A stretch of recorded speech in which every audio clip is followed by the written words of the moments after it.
বান্ধৱীসকল কোনে কোনে লগ বন্ধু বা পৰিয়ালৰ মানুহ বা গাঁৱৰ মানুহ বা কাৰোবাক চিনাকি মানুহ বুলি কোনে কোনে পইচা পাতি লেনদেন কৰি পাইছে হয়তো গমেই পাইছে নহয়। আপোনালোকে কাৰোবাৰ যদি বিপদ হৈছে তেতিয়া আপোনালোকে মোক আপোনাৰ পৰাই খুজিলে যেনিবা 50,000 টকা দিয়কচোন, 1 লাখ টকা দিয়কচোন, মোৰ এনেকুৱা বিপদ এটা হৈছে বা মোৰ এনেকুৱা আমুকটো কৰিব লাগে, আপোনাক মই পইচাটো লগে লগে ঘূৰাই দিম, এসপ্তাহ পিছত ঘূৰাই দিম।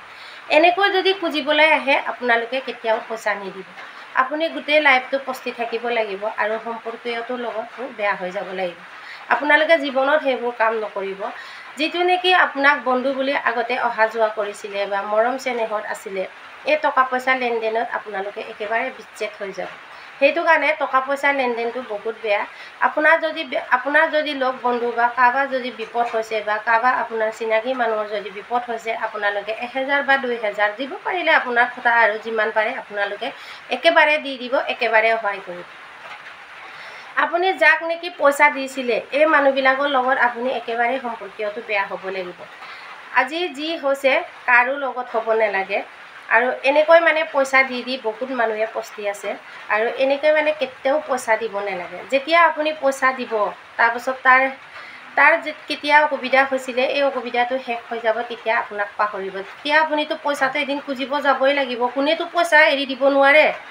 এই পইচাটো খুজিবলৈ যাওঁতে আপোনাক ক'ব, ৰাতিপুৱা যদি আহে ৰাতিপুৱাই ক'ব যে আপুনি কিয় ৰাতিপুৱা আহিলে, ৰাতিপুৱা মুগে ধোৱা নাই, শুৱে উঠা নাই, আপুনি এতিয়া আহিলেনে, আপোনাক পিছত উল্টাই দম দিব।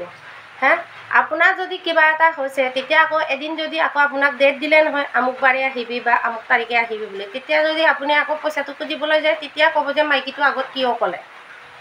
এইবিলাক কথা নেকি আপোনালোকে কওকচোন।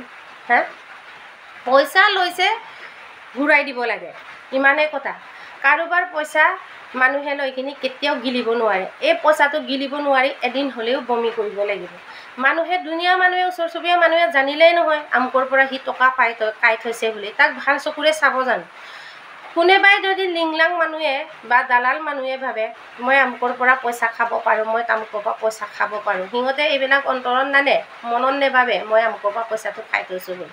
এইবিলাক হৈছে লিংলাং মানুহ। পইচা যদি কাৰোবাৰ পৰা লৈছে মোৰ মতে ঘূৰাই দিব লাগে। পইচা ঘূৰাই নিদিয়াকৈ মানুহ গিলিব পাৰিব জানো? কেতিয়াও গিলিব নোৱাৰে। সেইটো কাৰণে আপোনালোকে যাকে হওক, যদি কিছুমান ধনী মানুহে যে দুখীয়া মানুহক যে পইচা এটকাও দি সহায় নকৰে, যে সিহঁতে পইচা মূল্য বুজি পায়, পইচা কি বস্তু জানে। আমাৰ দুখীয়া মানুহবিলাকে ভাবে মোৰ নিচিনাই অসুবিধা হৈছে নেকি, মোৰ নিচিনা অসুবিধা হৈছে, কাইলৈ ইয়াক যদি মই সহায় কৰোঁ কাইলৈ আমাৰ নিচিনা মানুহ আকৌ কোনোবাই হ'লেও সহায় কৰিব।